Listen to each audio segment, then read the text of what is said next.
and flowed in his boneless flow up to the seat. In a meek silence, he lifted himself into the place on the seat. In the driveway, the headlights flared. Seeing the light, the little hen started to come from under the burdock plant. But the car rattled down the drive. The light went away. And blind in the dark, the little hen sank down under the leaves of the burdock plant.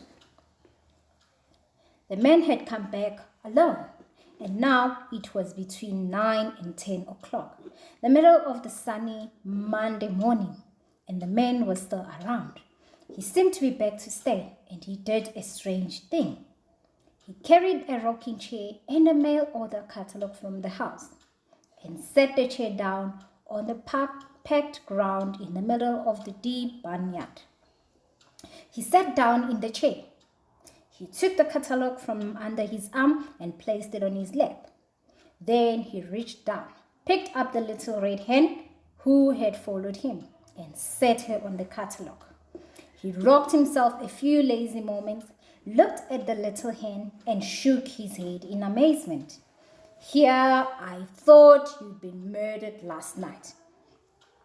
And here I come back from taking the dog away. And there you are, beat up a bit, but full of life, and all in one piece." He fell silent, sat contentedly, rocking and looking over the barnyard. The white flock was busy.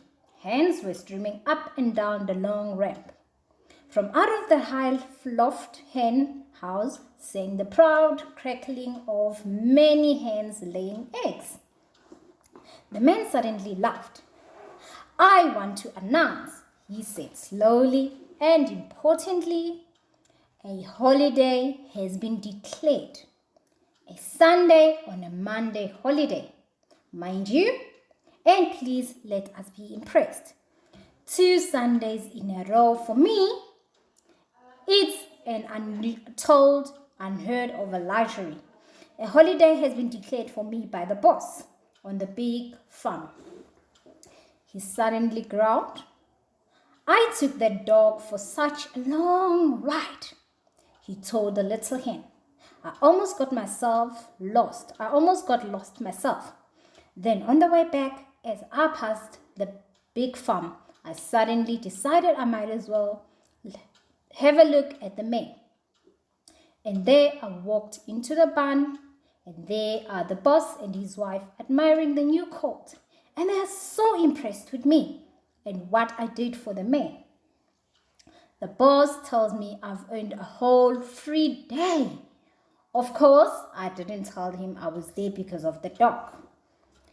He'd think it's silly, taking a stray dog for a ride instead of just shooting him. And if I told him I know how the boss's mind works, it would have immediately made him think of you. Then I'd had to tell him that I'd kept you instead of chopping your head off. Well, I'd hate to think what he would have said, but I'm sure he would have been so disgusted. He'd never have given me a whole day off. The man looked in lazy fondness of the little hen. The little hen lifted one foot and nibbled gently all the way around the smooth, bare knucklebone. "You feel just as lazy and beat up as I do," the man observed.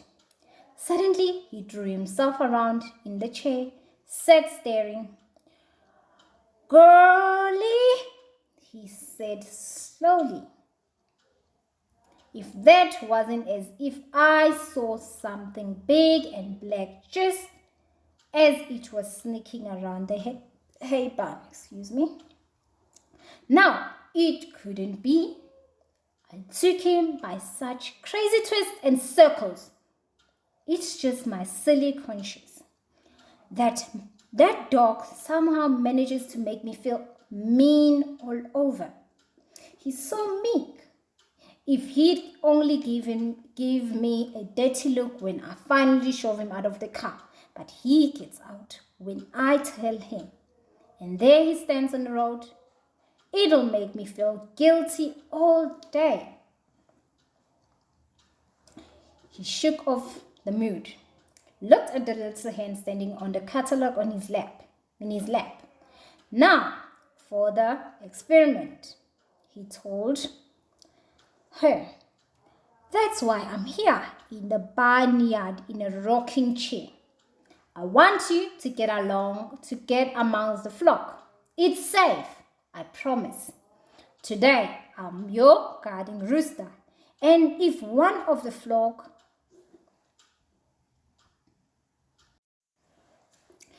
And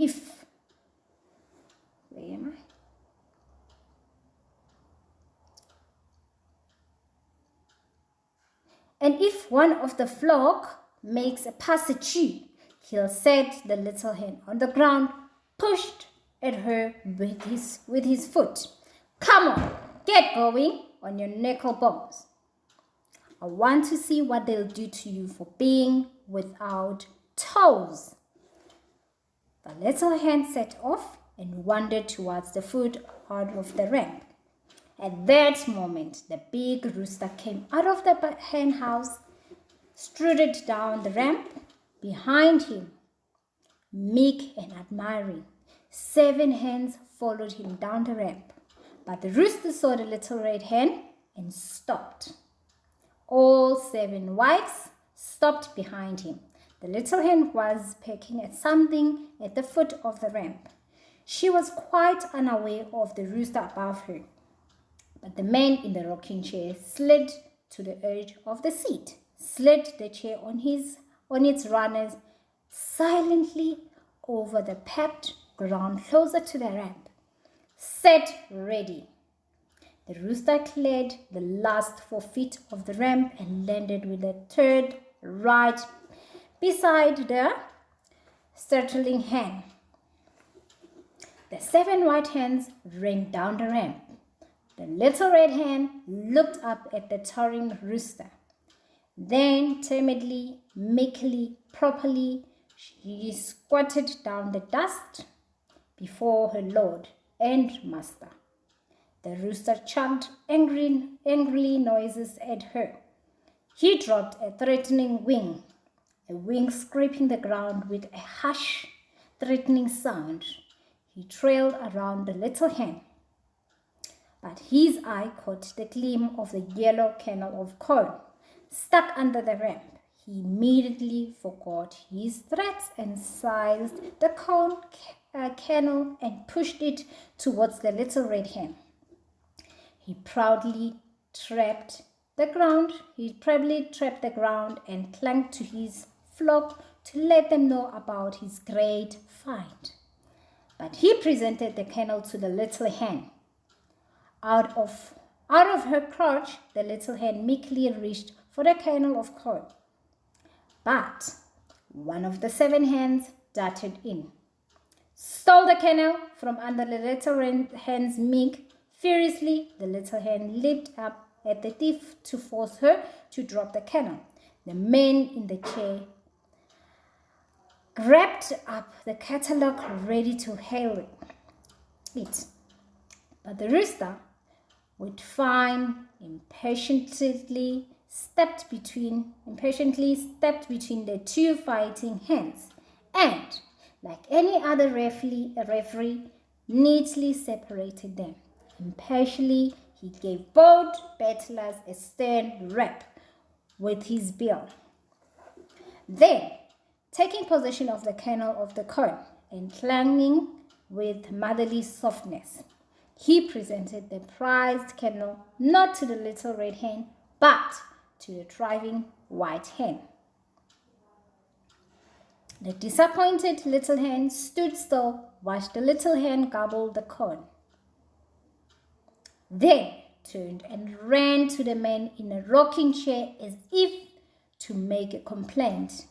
The man said chunkily, No complaints. You haven't got a leg to stand on. The rooster brain is really working this morning. He accepted you as part of his flock. Knuckle bones or no knuckle bones, he presented you with a prize morsel. And he punished you for fighting in the exact same way he punished his favorite white hen. And from now on, knucklebones or no knucklebones, my guess is he'll protect you from the rest of the flock. But of course, I can't help it that you are his number 100 wife. And that the white hen was wife number 1. That's the way of the world, and the little hen yapped. He looked fondly down at the little red hen, now keeping moving amongst the flock.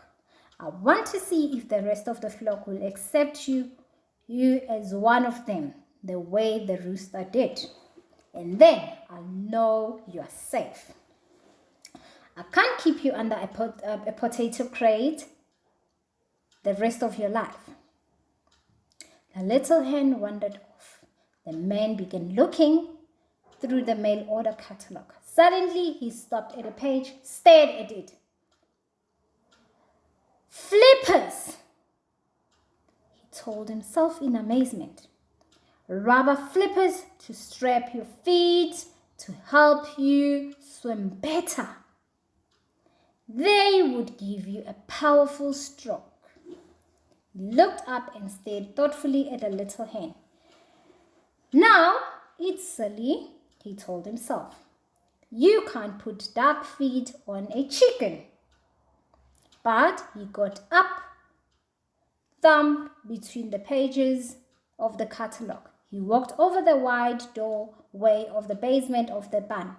He stood in the doorway, surveying the jumble of old farm machinery and the clatter of the baskets and boxes and farm tools that had been stored, stuffed and crammed into the barn basement and hadn't been stirred for years.